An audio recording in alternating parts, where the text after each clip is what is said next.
How many of you know people who moan and groan and complain about life all the time, all right? They might moan and groan about their job. I'm sick of this job. I'm sick of you. And they just moan and groan and complain all the time and never do anything about it. They haven't got to the point where they're sick and tired of being sick and tired.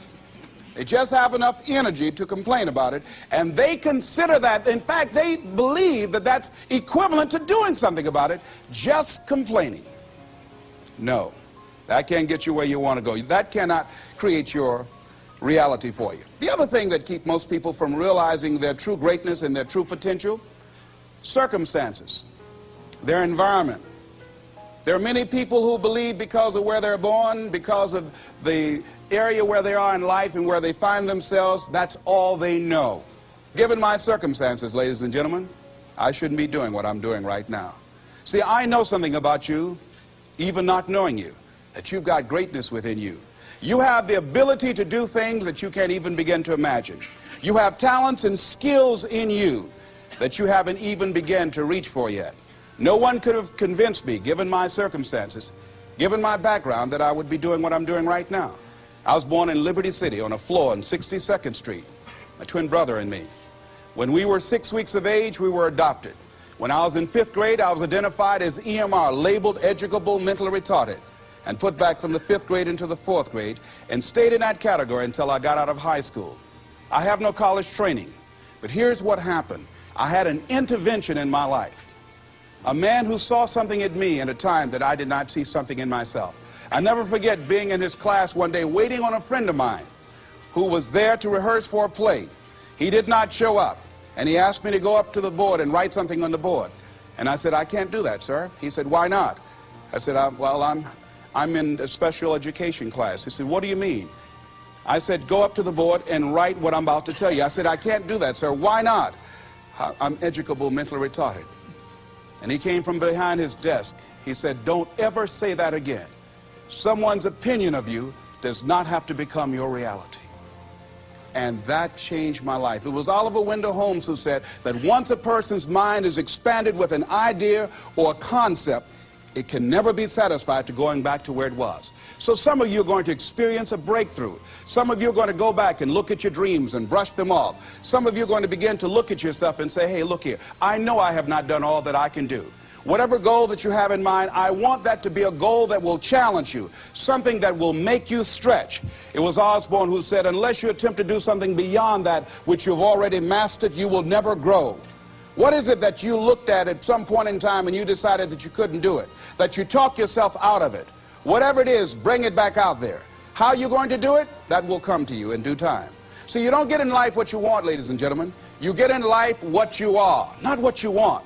And see, the good news is that we can always become more by working to develop ourselves. So the first process of making this your decade, you've got to begin to take a look at your life and look at where are you right now? What are your strengths? What are your weaknesses? What gives your life a sense of fulfillment, a sense of joy? What does a full, rich life means to you? What is it that you could love doing 7 days a week that'll bring a smile to your face? Think about that. In all the areas of your life, your professional life, your personal life, your family life, your spiritual life, what is it that you'd like to have? Once you begin to determine that, that takes you to the next step. And that is, once you decide what it is that you want, now you've got to decide that you deserve that. Repeat after me, please. I deserve the best that life has to offer. I deserve to find my purpose in life. Shake somebody's hand on your right and left and say, find your purpose.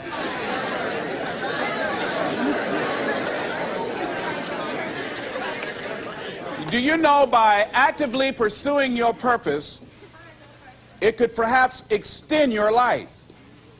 The #1 killer in this country of all the diseases we have, heart disease. That's the #1 killer. And if you ask most people, when is it that the majority of people have their first major heart attack? Some people will tell you as a result of obesity, or smoking cigarettes, or high cholesterol, or high blood pressure. And all of those are contributing factors. However, the truth of the matter is that most people don't realize that the majority of people suffer their first major heart attack on Monday morning between 8 a.m. and 9 a.m. People getting ready to go to jobs that they don't like, jobs that are making them sick. You see, when you're not pursuing your goal, you are literally committing spiritual suicide. When you have some goal out here that you're stretching for and reaching for that takes you out of your comfort zone, you'll find out some talents and abilities you have that you didn't know you have. I started speaking just to elementary school kids because I knew they didn't know what I was talking about. And they gave me all kind of standing ovation. We like you, yeah. Then I graduated up to junior high school and then to senior high school and then to various community groups and church groups and civic associations and then to colleges and to businesses. Now I'm traveling across the country and then traveling nationally and internationally. But I never would have discovered what I'm able to do right now if I wasn't willing to take a chance. And you've got to be willing to do that. You've got to believe in yourself. I was doing work for a major corporation and they were having a major downsizing. It's just another terminology for major firings. And so the people that were working there, they approached them and said, listen, you are eligible for early retirement. We will give you a buyout package of $300,000 if you take it within this time frame. However, after this time frame, when we have the downsizing, you might be among the people cut and you will lose all benefits that we're talking about right now, and the most you can get is 2 weeks severance pay. Ladies and gentlemen, only 50% of the people that were eligible took this. Let me tell you something. If I'd been there, I'd have gone to ask for your check. Listen, Marvin told me to get his check. He's home with his mama.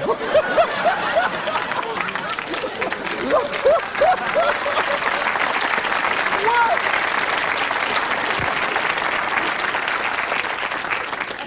I would have taken that money so quick and had other people checks. They said, Les got your check. See, ladies and gentlemen, life is too short trying to play it safe. It's too short and unpredictable, being miserable. It's too short for that. Here's the thing. There's no safe position in life. Let me tell you why. It's a quiet secret that most people don't realize. You can't get out of life alive. Hello, you can't get out of life alive. So there's no safe position. You can die in the bleachers or you can die on the field. You might as well come out on the field and have a good time, right?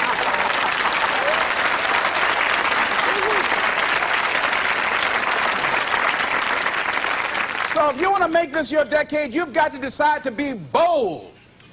See, you got to be bold in life.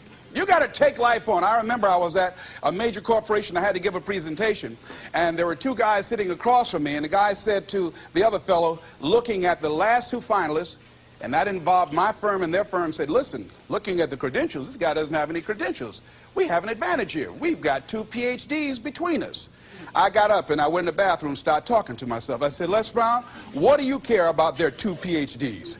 You have 6 children. And a mama to take care of. And I went in that meeting, and first of all, I went there walking bold, looking good, feeling good, and smelling good, all right?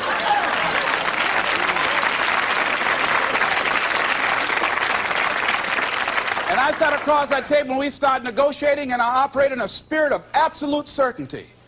I looked at them as if the only reason that they were born was to give me that contract. They survived 1 out of 9 million sperms to carry out this transaction. And I got the contract. Hello.